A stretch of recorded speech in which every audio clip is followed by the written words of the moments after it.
고난을 넘어서는 믿음의 결단이라는 제목으로 여러분들과 함께 말씀을 나누기 원합니다. 오늘 함께 살펴볼 룻기는요, 비교적 짧은 책이지만 그 안에는 하나님의 놀라운 섭리와 구원의 계획이 담겨져 있습니다. 그리고 그 이야기는 단순한 과거의 사건이 아니라 오늘을 살아가는 저와 여러분들에게 주시는 매우 실제적인 메시지라 할 수 있습니다. 먼저 살펴볼 것은 1절 말씀을 보시면, 룻기 1장 1절 말씀 보시면 이렇게 시작하고 있습니다. 사사들이 치리하던 때에 그 땅에 흉년이 드니라. 유다 베들레헴의 한 사람이 그의 아내와 두 아들을 데리고 모압 지방에 가서 거류하였는데, 이 1절을 보시면요, 룻기의 시대적 배경을 분명하게 알 수 있습니다. 무엇을 보면 알 수 있습니까? 1절 제일 첫 부분을 보시면 이렇게 기록되어 있죠. 사사들이 치리하던 때, 이때가 바로 룻기서의 시대적 배경이라 할 수 있습니다. 여러분, 사사 시대는요, 이스라엘 역사 중에서 가장 어두웠던 시기라 할 수 있습니다. 정치적으로도요, 도덕적으로도 영적으로도 무질서했고 혼란이 지배하던 시대가 바로 이 사사 시대라고 할 수 있습니다. 여호수아와 그 세대 사람들이 죽고 난 후에 이스라엘 백성들은요, 이방신을 섬기며 이방신 앞에 절하며 하나님 앞에 죄를 범합니다. 이에 하나님께서 그 죄를 그냥 보지 않으시고 주위 이방 민족들을 들어서 이스라엘 백성들을 징계하십니다. 그리고 이스라엘은 그 압제 속에서 고난과 고통을 받게 되지요. 고난이 심해지자, 고통이 심해지자 이스라엘 백성들이 어떻게 합니까? 울면서 하나님 앞에 부르짖습니다. 살려주십시오. 하나님 회복시켜 주십시오. 다시는 이런 죄 짓지 않겠습니다. 하나님 앞에 울며 부르짖으며 기도합니다. 회개합니다. 그런데 참 감사하게도요, 우리 신실한 하나님께서는, 우리 좋으신 하나님께서는 이 이스라엘 백성들의 기도를 외면하지 않으시고 그 기도를 들어주십니다. 그리고 사사들을 세워서 구원하시고 그 땅에 다시금 평안을 허락하시죠. 그러나 이 평안이 지속되면, 이 평화가 지속되면, 이 안정이 지속되면요, 또다시 이스라엘 백성들을 죄를 범하는 이런 악순환이 계속 반복되었습니다. 얼마나 반복되었냐면 수백 년 동안 이 사이클은 반복되었습니다. 죄를 짓고요, 그리고 하나님으로부터 심판을 받고요, 회개하고 구원받는 이 사이클이 수백 년 동안 이루어진다는 거예요. 그래서 사사기 마지막 절 사사기 21장 25절에서는 이 시대를, 사사 시대를 이렇게 표현하고 있습니다. 그때에 이스라엘의 왕이 없으므로 사람이 각각 자기 소견에 옳은 대로 행하였더라. 성도 여러분, 정말 이스라엘에 왕이 없었습니까? 물론 여기서 말하는 왕이 없었다라는 말은 단지 정치적인 왕이 없었다라는 의미가 아니라 이것을 넘어서 자신의 삶을 다스리시는 주권자 되시는 하나님이 없다라는 영적인 의미가 내포되어 있습니다. 참된 왕이신, 참된 주권자이신 하나님께서 그들의 마음 가운데 없으니 어떻습니까? 사람이 각각 자기의 소견에 옳은 대로 행하였더라. 한마디로 마음에 내키는 대로 살았다라는 거예요. 그것이 죄든 아니든 상관없이 내 마음에 내키는 대로 살았다라는 말입니다. 그러니 이 사사 시대는요, 결국 잘 들으셔야 됩니다. 하나님보다도요, 말씀보다도요, 예배보다도 먼저 되는 것이 많았던 시대가 이 바로 사사 시대였습니다. 하나님보다 성공이 더 우선시대였고요, 하나님보다 돈이 더 우선시대였고요, 하나님보다 가족이 더 중요한 시대가 바로 이 사사시대였습니다. 필요하다면요, 나의 성공을 위해서라면, 나의 건강의 회복을 위해서라면, 나의 물질을 불리는 일에 있어서라면 다른 신에게도 얼마든지 섬길 수 있는 믿음의 우선순위가 무너지는 시대가 바로 이 사사시대였다는 거예요. 제가 오늘 이 말씀을 준비하고 묵상하면서 이런 생각을 했습니다. 오늘 우리가 사는 이 시대가 사사시대와 다른 것이 무엇이 있을까? 어쩌면 오늘 우리 이 시대도, 한국 교회에도, 목회자들에게도, 한국 성도들에게도 왕이 없으므로 각자 소견에 옳은 대로 행하는 시대가 오늘날 시대는 아닐까, 이런 생각을 했습니다. 불신자들뿐만 아니라요, 한국교회도, 목회자들도, 심지어 성도들도 하나님보다 자녀 교육이 더 중요한 시대, 자녀 교육이라면 물불 안 가리는 시대가 오늘날 아닙니까? 예배보다 내 성공이 더 중요하고요, 하나님보다 내 가족이 더 중요하고요, 하나님보다 때로는요 물질이, 건강이 더 중요한 시대가 오늘날 시대인 것 같습니다. 어쩌면 하나님께서 우리의 삶을 다스리시는 것은, 예배는 나옵니다, 찬양은 합니다, 또 하나님께 기도는 합니다. 그런데요, 내 삶에서 하나님께서 정작 나를 다스리시는 것은 거부합니다. 오히려 하나님의 말씀을 듣기보다 내 경험, 내 지식, 내 기준이 어쩌면 하나님보다 앞서는 시대가 오늘날 시대인 것 같습니다. 여러분, 근데요, 이 사사시대의 진짜 위기는, 진짜 문제는 무엇이었을까요? 물질이 없는 것이 문제였을까요? 지식이 없는 것이 진짜 위기였을까요? 양식이 없는 것이 진짜 위기였을까요? 아닙니다. 그들에게 진정한 왕이 없는 것이, 하나님이 없는 것이 위기였습니다. 그래서 바라기는, 오늘 말씀을 통해서 우리 하나드림교회 성도들은요, 오직 하나님만을 나의 왕으로 모시고 그분의 다스리심 아래 살아가는 삶이 되실 수 있기를 주님의 이름으로 축복드립니다. 이렇게 룻기는요, 영적으로 어두웠던 시대, 무질서했던 이 시대에 일어난 사건이 바로 이 룻기서입니다. 계속해서 말씀을 보시면, 이 사사가 치리하던 때에 1절 말씀에, 사사가 치리하던 그때에 그 땅에 무슨 일이 일어났다라고 말하고 있습니까? 바로 흉년이 들었다라고 기록하고 있습니다. 여기서 흉년은 그냥 흉년이 아닙니다. 히브리어 원어로 보면요, 이 흉년은요, 라아브라는 단어로 기록되어 있습니다. 이 단어의 의미는 배고픔, 굶주림, 결핍을 의미하는데, 단순한 배고픔과 굶주림과 단순한 결핍이 아닙니다. 이 단어는요, 단순한 기근을 넘어서 먹을 것이 조금도 남아있지 않는 상태를 가리킬 때 쓰는 단어가 라아브라는 겁니다.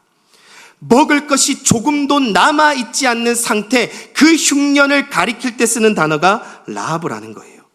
그래서 이 고대 근동에서는요, 다양한 수준의 기근을 표현하는 단어가 있었는데요, 그런데 라아브라는 단어는요, 가장 심각한 수준의 흉년을 나타낼 때 쓰는 단어가 바로 이 라아브입니다. 한마디로 참아도 되는 수준이 아닙니다. 견딜 수 있는 정도의 흉년이 아니라 철저한 굶주림입니다. 아무것도 할 수 없는 상태를 말하는 겁니다. 그 단어가 바로 이 라아브입니다.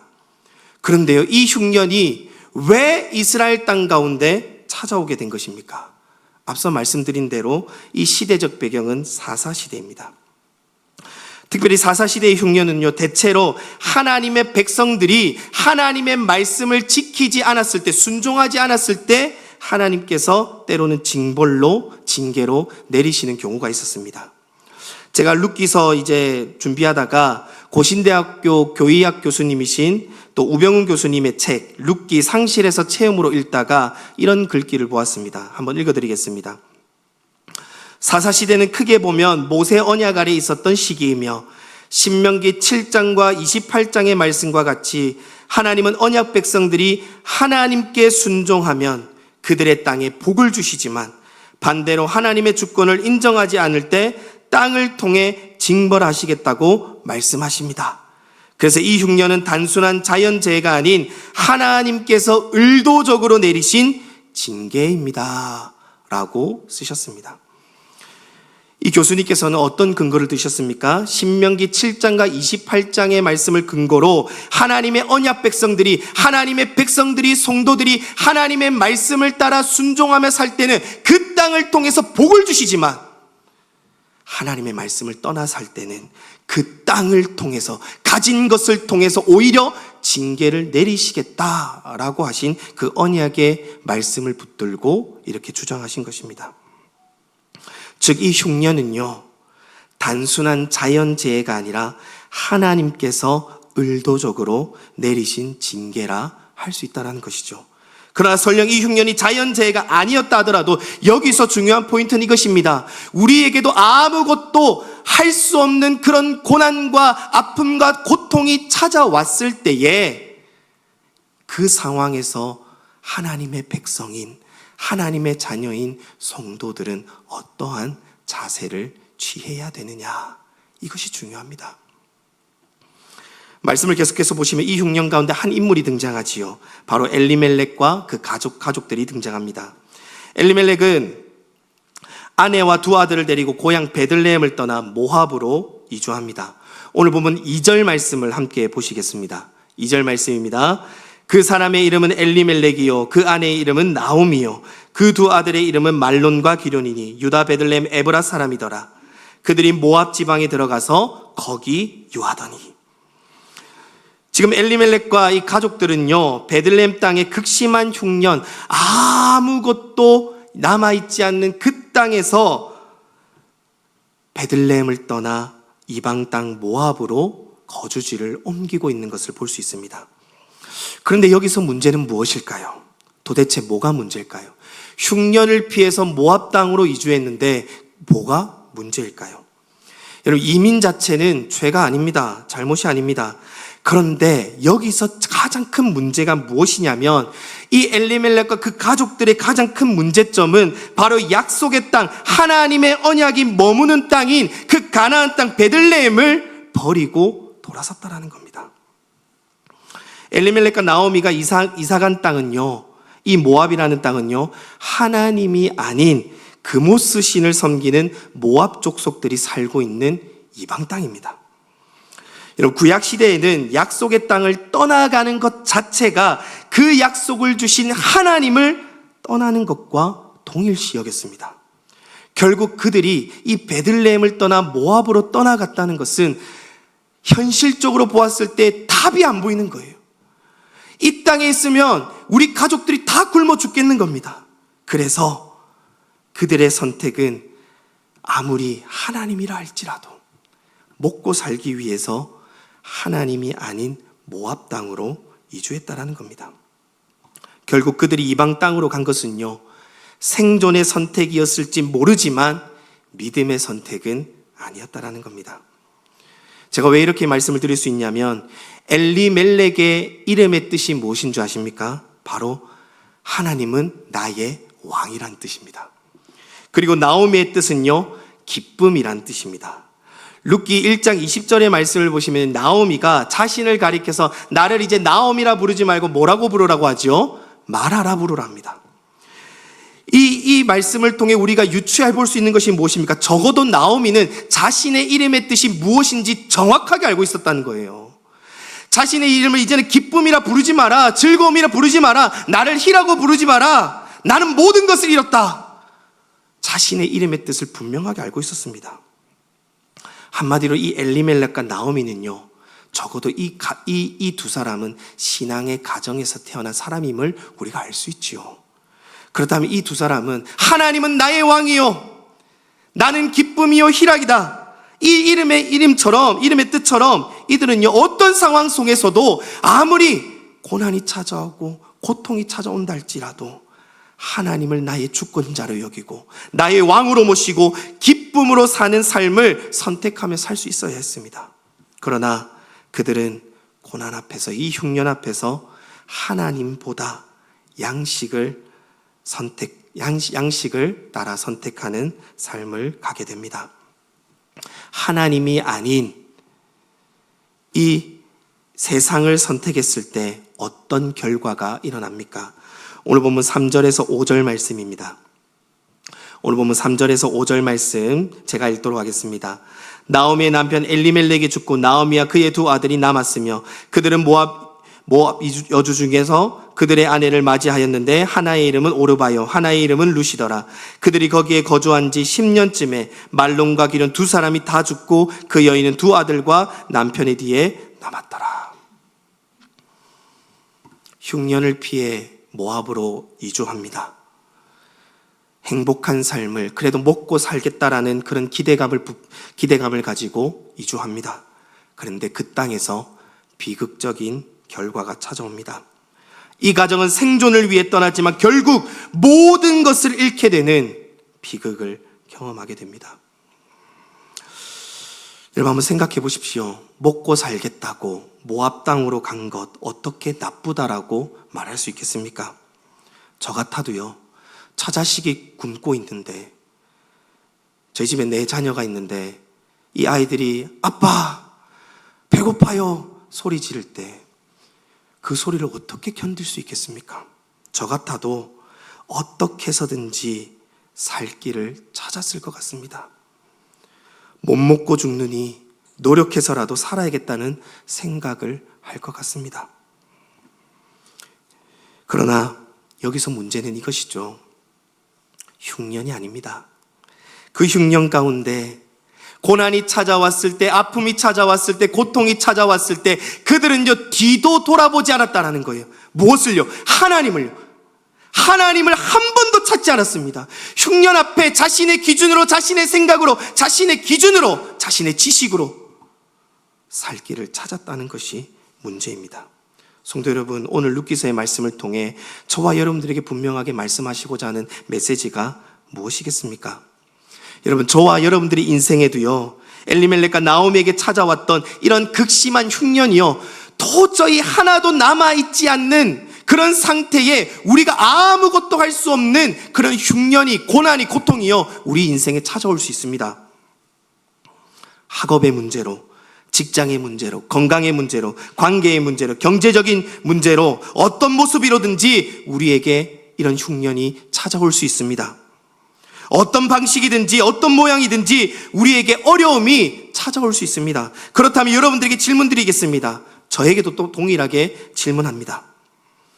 그 흉년 가운데 여러분은 어디로 향하시겠습니까? 눈앞의 문제를 해결할 수 있는 모압으로 가시겠습니까? 아니면 모든 것을 창조하시고 다스리시는 하나님께 나아가시겠습니까? 저는 바라기는 우리 하나드림교회 모든 성도 여러분들이 어려움을 만났다면, 고난 가운데 있다면, 고통 가운데 있다면 오직 하나님만 붙들기를 주님의 이름으로 축복드립니다. 흉년을 피하려다가 더 큰 흉년을 만날 수 있습니다. 그러나 흉년 가운데 하나님께 피하는 자는요, 고난 가운데, 고통 가운데, 극심한 흉년 가운데 하나님께 피하는 자는 하나님께서 반드시 피할 길을 주신다는 사실을 믿으시기를 축복합니다. 우리 1장 6절 말씀 함께 읽어볼까요? 우리 1장 6절 말씀 한 목소리로 함께 읽어보도록 하겠습니다. 시작. 그 여인이 모압 지방에서 여호와께서 자기 백성을 돌보시사 그들에게 양식을 주셨다 함을 듣고 이에 두 며느리와 함께 일어나 모압 지방에서 돌아오려 하여. 아멘. 결국 이 베들레헴 땅, 극심한 흉년, 아무것도 없는 그 땅 가운데 누가 양식을 주십니까? 하나님이 주십니다.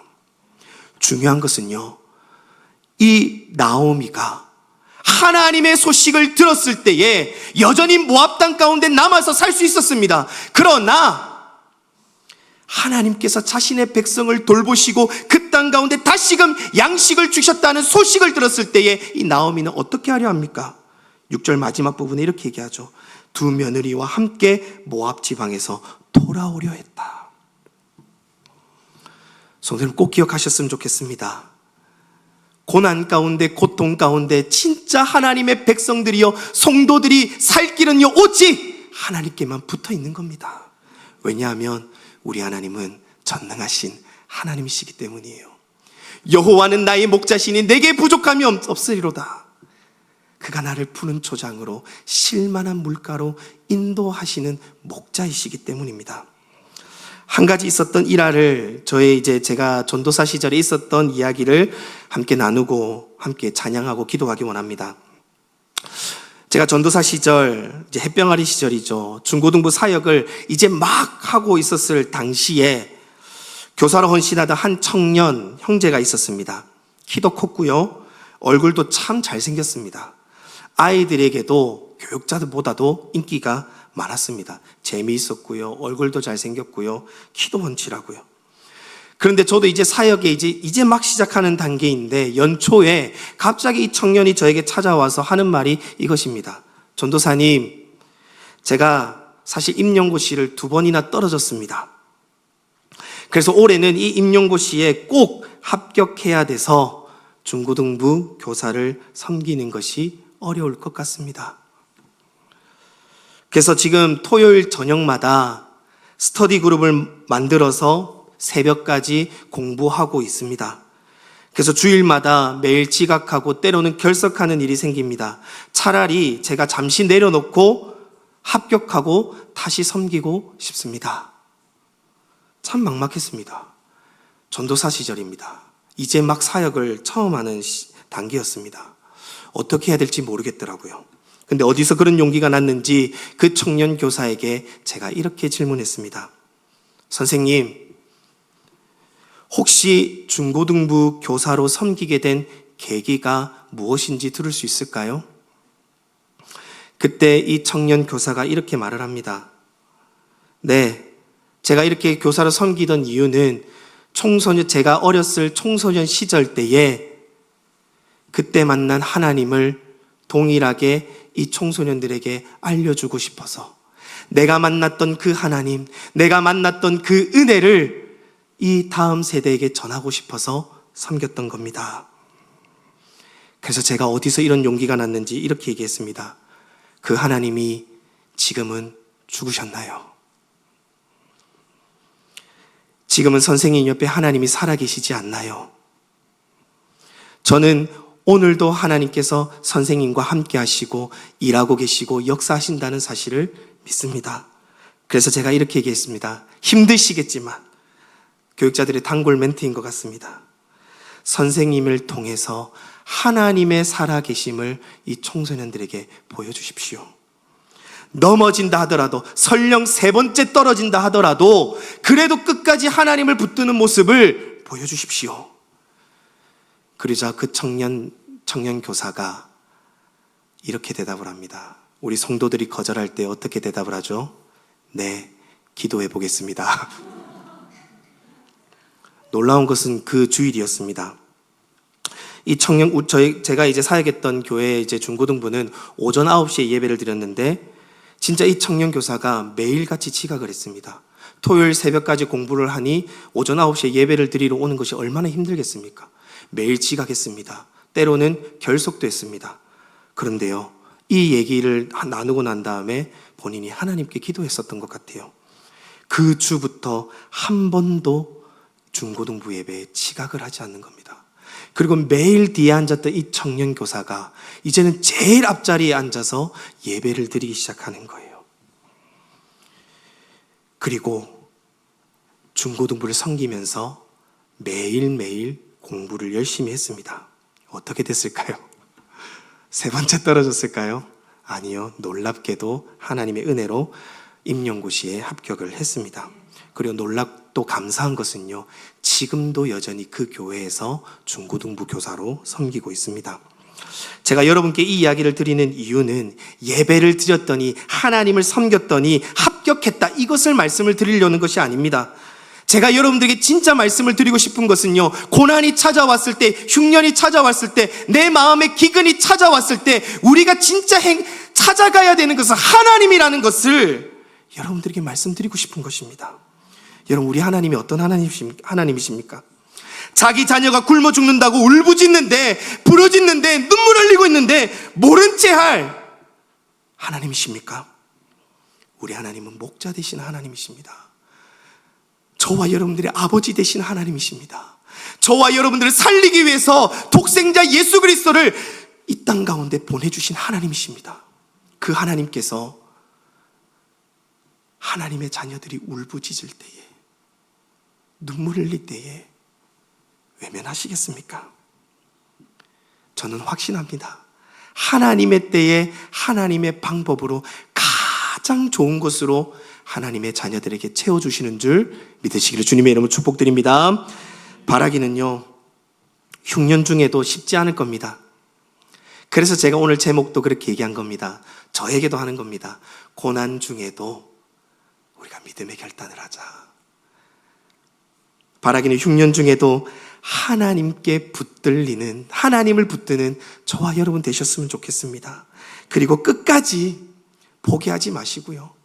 끝까지 하나님을 의지하시고 기도하시는 저와 여러분 되시기를 주님의 이름으로 축원드립니다.